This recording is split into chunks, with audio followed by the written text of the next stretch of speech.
Welcome back to The Conservative. Hello, everyone. It's a new year, and we are basically 302 days, or depending upon when you see this show, 256 days away from the next presidential election. That's how fast time is going. So we are beginning to heat up that election, and we're going to have to warn everybody about paying attention to the intention and the difference between the progressive socialistic Democrats and the right side of politics, which is the Republican conservative view. That's why this show is called The Conservative. And believe it or not, I'm beginning my 12th year doing this show. So it's amazing that I've had that many shows, one every 2 weeks, haven't missed that many. But I appreciate the fact that you've kept watching. I heard over the holidays from many people that watched the show. I couldn't believe the number of people that came up to me in the places that I visit and talked to me about the show. So thank you very much for paying attention and trying to discern the things that I'm trying to tell you, the things that I'm working on telling you, and whether or not you're willing to then research for yourself rather than to listen to the liars whose pants are on fire. Little schoolyard jingle that we all learned years ago. And to spin the truth is propaganda. To talk like I do on this particular show, it's an opinion show. Okay, therefore you have to be discerning. Now, for most of us that are in the 55 age group and above, news at one time was in two categories. One was the editorial page opinion piece, and one was the news broadcast, which was based in fact. And years ago, the reporters / journalists spent hours verifying that the news that they were about to speak, or the news that they were delivering, was not spun by the editorial board and or just flat out lying. So we have the American press today: CBS, CNN, ABC, NBC, MSNBC, Fox News, other news agencies that spin their stories. According to the polls, and in particular the Gallup poll, the Pew Research poll, and some of the others, the leading cable news network is Fox News. And primarily when you dig deep into why, it's because most people that are watching Fox News believe that they are giving the news and or an opinion set, and those broadcasters are describing in detail if they're an opinion piece like Sean Hannity or they're a news piece. Okay? And that's very important.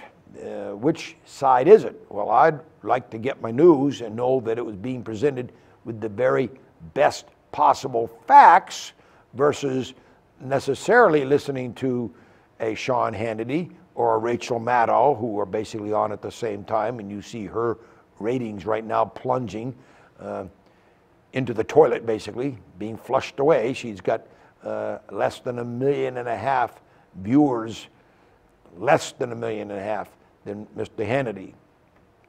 So if that were the number, then if Hannity has 3 million viewers on any given night, she has 1.5 million.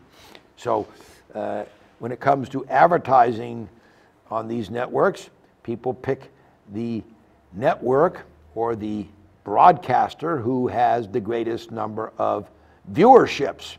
So therefore Hannity receives a heck of a lot more money and receives a heck of a lot more advertising than Rachel Maddow. And if her ratings continue to plunge because it's a money-making operation, MSNBC will have to do something about changing her out or changing up the way she delivers the show. Now that's just two examples. There are many examples out there. The worst network by far, the network that has the fewest number of viewers per day, per hour, is CNN. And you would think that because they're in every airport in the world and they're in most public locations in the world, that they would be one of the top viewed networks. They're not. And so you can go look that all up. There's at least 3 different polls out there that track who has the greatest number of TV ratings per day, and the greatest leader of those polls is the Nielsen rating, and that's where I just got the information I gave you, although I've looked at other polls to see if the Nielsen ratings and the other polls are close to each other, and they are. They're very, very close to being factual. So that's very important. So why is it that the media is tanking so badly? Well, there's 2 reasons. One, a lot of people are getting their news off the internet, and that becomes a dangerous place to be too, because again, you have to be discerning. You have conservative news outlets, although that is being censored currently by Google and other accounts, Google being the biggest one.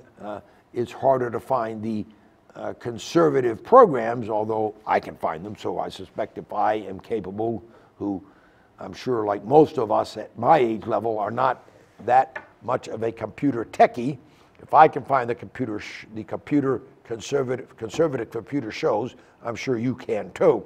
You just have to go out there and look for them. And the liberal side is out there. The moderate side is out there, the people that believe in the middle ground. And there are new shows out there that present the facts.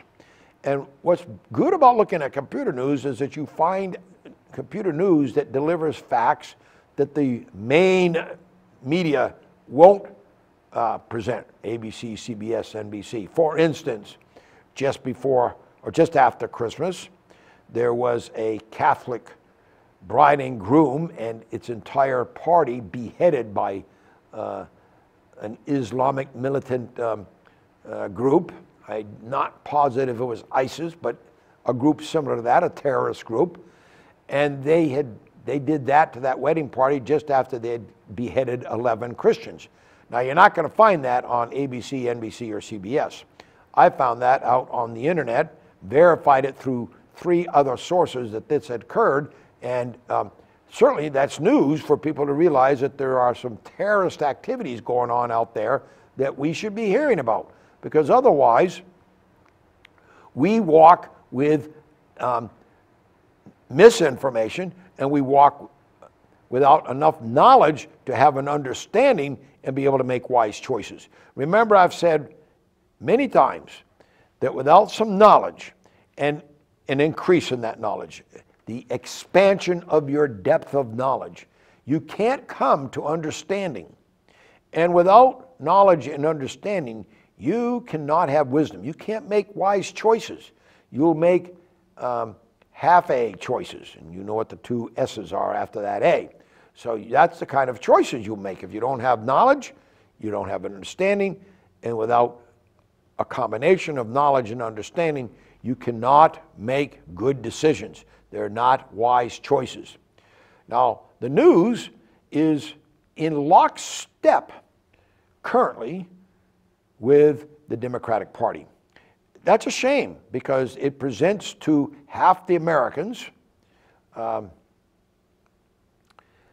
the wrong slant of the news. And somehow people think that by delivering a slanted side of the news, they're going to change people's minds. Well, that insults the intelligence of 63 million folks that voted for the Trump candidacy versus the 65 million that voted for the Clinton candidacy.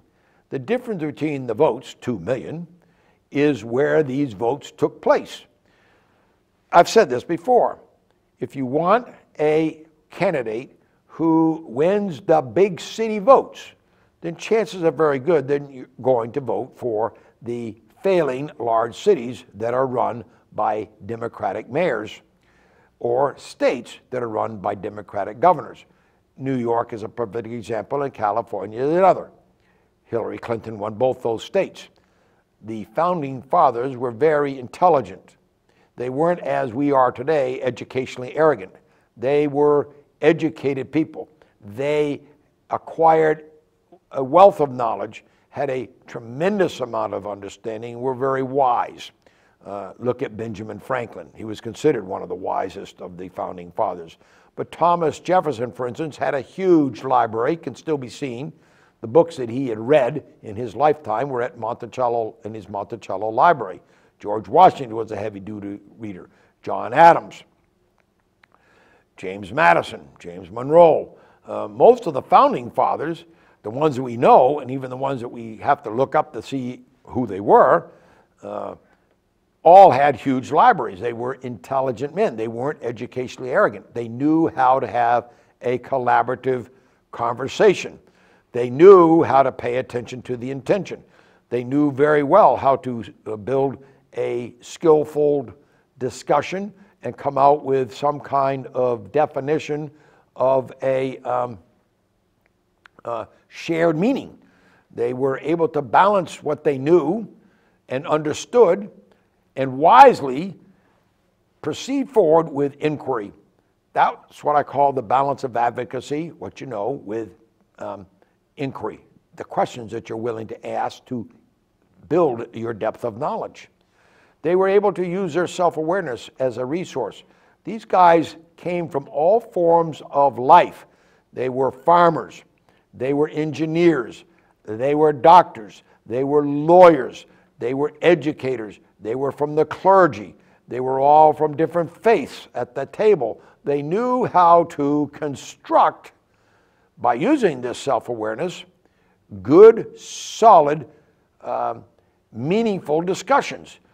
Yes, did they have arguments? They absolutely did. But you know what they did when they had arguments? The most famous one, Ben Franklin, when they're in the middle of the discussion about the Constitution and how it was going to be written, how it was going to look. Ben Franklin and the rest were in a huge argument, and Franklin said, okay, gentlemen, we're going to leave the room. We're going to go across the street. We're going to pray on this. We're going to pray, and they did. They prayed for almost an entire day. They went back, and they, within moments of going from that prayer meeting back across the street to the congressional room where they wrote the Constitution, they came up with the dialogue, the written dialogue necessary to finish the Constitution. It was a tremendous amount of ability. Don't do that kind of thing today. Oh no, we have to separate religion from the state, or the state from the religion. We can't possibly ask for a higher power, although the founding fathers 245 years ago believed strongly in the fact that we needed to have a founding father, the universal God, checking in on us and making sure that what we were trying to do was being done right. And the greatest thing about all of these folks that were in that room at that time, they were willing to explore impasses. Now jump forward to where we are today. Is there a willingness to explore impasses? Absolutely not. The left hates Donald Trump so much that they're not willing to give him a victory, to give him any kind of credence.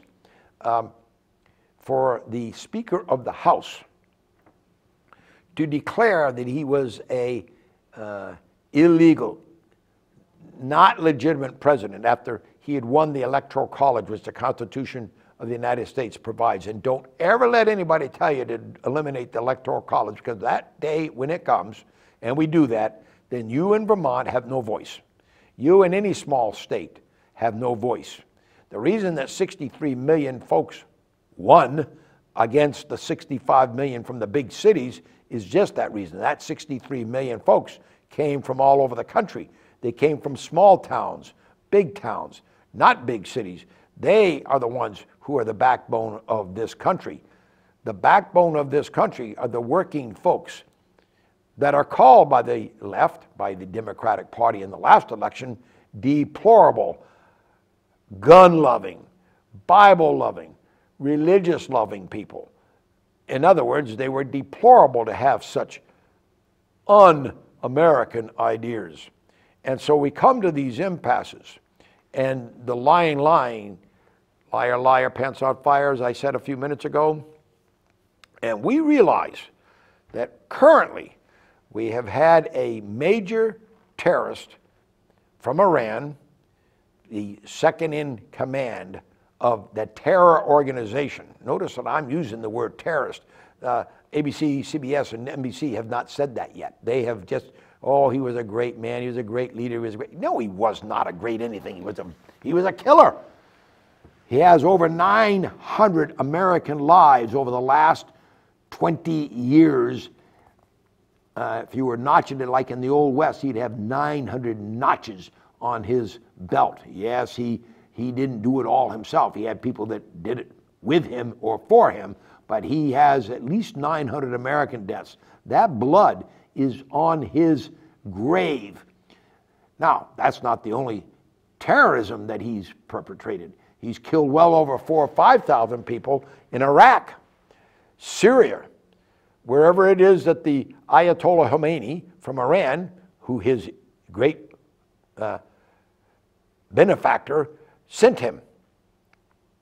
I think it's amazing. And here comes the hypocrisy of the press and the hypocrisy of the left to declare, as we sit here today, that Trump should never have done this, that he needed an authorization from Congress in order to even consider taking out this terrorist. How dare they think that that is going to sit well with the 63 million people who are discerning and looking carefully what's gone on in America. I didn't hear anybody during the Obama administration yell and scream about the fact that he had over 2,800 military strikes unauthorized by the government to try to protect our interest in Iraq. 2,800. Most of those strikes were with drones, but they were also other kinds of strikes. The strikes with Delta forces and Rangers and other things. Strikes that some of you have never going to hear about because the press doesn't relay them, and some of them are redacted and classified. But we do some things that all presidents do, some things that are absolutely in the bailiwick of the presidency. We have three equal, notice I said equal branches of government. We don't have one government being running this country. The founding fathers wanted it equal. And when we have a problem between the legislative branch and the presidential branch, in the middle of all of that problem is called the judiciary branch. And so the hypocrisy again of the left and the right, telling the right how they will run a Senate trial for impeachment is ludicrous, because anybody that has ever read the Constitution knows that the House has the right to impeach, but the Senate has the right to try. It does not say anywhere in the Constitution that the House will dictate to the Senate how and when they will try a impeachment article. No, the House is done.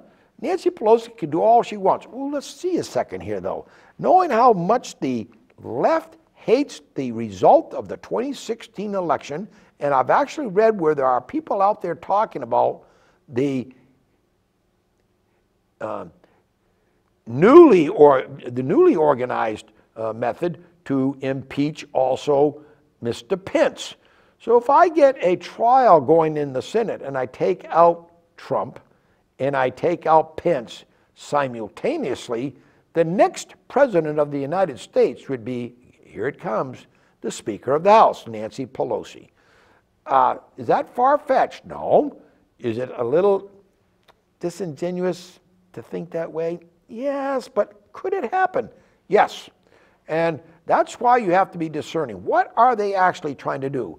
When right after the very first day that Donald Trump was elected, the word impeachment was used by the Democratic National Party and by members of that Democratic Party that are currently in Congress. The problem was that they didn't win Congress, but they did say from 2016 to 2018 that if they ever got control of the House of Representatives, they were going to impeach Donald Trump. Well, what was the crime that they were going to impeach him on? It didn't matter, and it still doesn't matter, because according to the Constitution, they're supposed to define a high crime and misdemeanor. They haven't defined that. As a matter of fact, I think that's one of the reasons that they're holding up the entire articles from going from the House of Representatives over into the Senate, As a matter of fact, as I sit here today, the word is out that they're trying to find something else to add to the articles.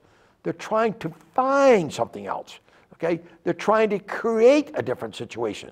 They're trying to add to what they have already voted on. Americans are smart enough.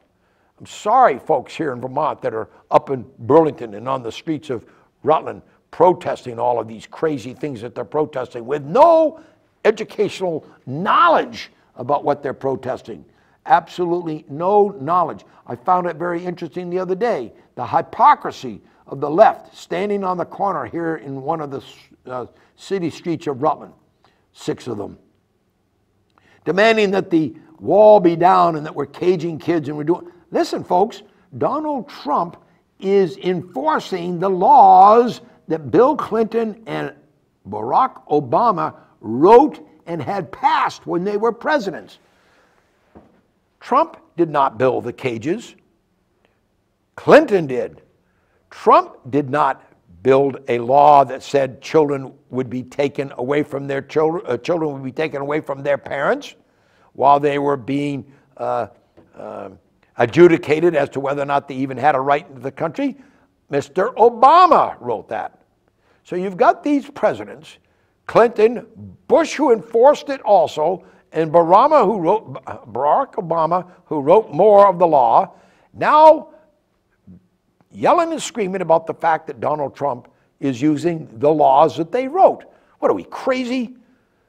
That's like saying, okay, Joe Schmo wrote the law 10 years ago for speeding on Route 7, going 50 miles an hour in a 30-mile-an-hour zone. But because the current president of Rutland, the current mayor of Rutland, who's Dave Allaire, because he's now forcing the police department to enforce the rule of law, and that is that you will not speed on Route 7, Dave Allaire's at fault. He didn't write that rule. And that's an analogy. I don't even know if he has any authority at all to write such a rule, but any kind of a rule that's written by someone else that's now being enforced by the next leader should not be blamed on that next leader. But that's what the left is doing. So you're getting the sense of the frustration of how the conservatives are looking at this left and the hypocrisy. Now, believe you me, there's plenty of hypocrisy going around. You can all sit there and realize is that, oh, wait a second now, there's hypocrisy on the right too. Yes, there is. That's the problem, because we get our feet so dug into the dirt that we just keep digging that deeper, deeper, and deeper. And we're at the point now where if you read carefully amongst many conservatives, and even more so because they're out on the streets causing violence on the left-hand side, we're approaching civil war. And don't let anybody kid you that this is very, very close to some very nasty behavior. Now, if that were not a possibility, then tell me why over the last 3 years, more and more people are buying guns and ammunition.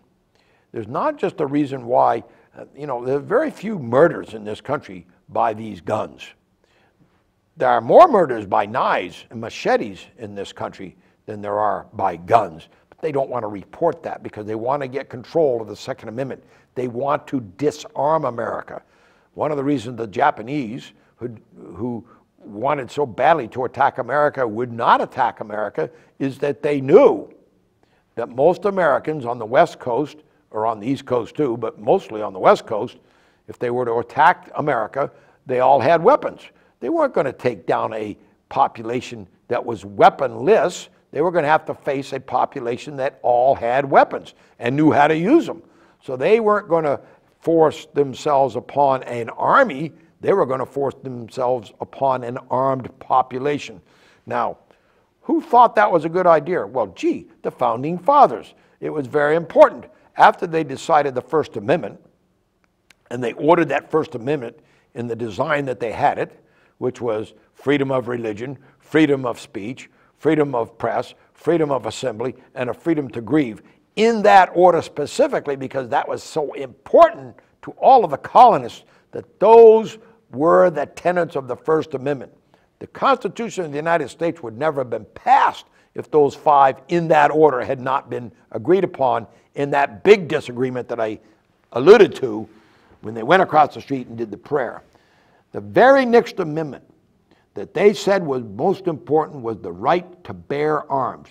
Now why? Because they all knew that an army against every single citizen would fail. And they knew, because they had just won the Revolutionary War by having every single citizen with an arm. And they were able to call people to arm and defeat the British, because the British had a force to be reckoned with for sure, that were well trained. We had Americans that were willing to stand up and use guns. Now, mark my word, when World War II came along, the Germans had lost, the Russians had lost a tremendous number of men and women in World War I. And they sent, because they did not have the arms necessary, men and women to the Russian Eastern Front, which would have been the German Western Front. They would send these folks with broomstick handles so that the Germans would think they were all armed. No, they did not have any arms. They lost their lives in a pretend armament. But worse than that, when the siege of Stalingrad came along, they had 1 gun for every 4 or 5 men that charged those German walls to retake Stalingrad. Go read the history. So when a person got shot, the person that was following that person would pick up the rifle. Yes, the Russians won. They overran the Germans. But the siege of Stalingrad is a huge, huge victory for the Russians. But if you read how it occurred and what they had to do to win, and the will to win was tremendous. And Hitler's misjudgment of how hard it would be to march from Germany to Moscow. They didn't learn their lesson in World War I, they didn't learn the lesson under Napoleon, and they sure didn't learn it in World War II. Because in World War II, the old men and women would surround the German army and froze them to death, made sure they starved to death. They couldn't get out. They couldn't move their wagons. It was mud, and turned muddy in August in Russia on the way to Moscow. It was one of the worst winters they've ever had, but it was to the benefit of the Russian army and the Russian people, the populace. So the war in Russia was won by the population, not by the army. The army was not well equipped, and that's one of the reasons that we came out of World War II and into an arms war. We began to build, and people were afraid of the American army because it was such a powerful, mighty army. The Americans pulled together, all Americans, men and women. Men went to war, and the children and women went to the factories and built the war machine. We came out of that war under President Eisenhower and built a massive industrial war machine. He warned us about building such a large machine that we could wind up being beholden to the industrial war complex. And that is a piece of some of the problems today, although I think that it's important that we have a very strong military, and I'm more apt to want my dollars to go to that than to watch the Russians, who are arming as fast as they can, and the Chinese that are arming as fast as they can, and 2 rogue nations, Iran looking for a nuclear bomb, and North Korea looking on how to deliver their nuclear bomb, which was never to be built, but Bill Clinton felt he could make a great deal by paying off the North Koreans with bribes, and they wouldn't build the bomb. They took the bribes and built the bomb. Oh, gee, I think it's $1.84 billion. Might even be bigger than that. I'd have to get my number straight. You can go to the internet and find that out. That President Obama and Secretary, not Secretary Clinton, although, yeah, it could have been Secretary Clinton, raised a ton of money and sent it to on pallets under night to Iran to see if they would go to the nuclear disarmament table. They haven't gone to the nuclear disarmament table, and you know that President Trump, that was a lousy, rotten deal.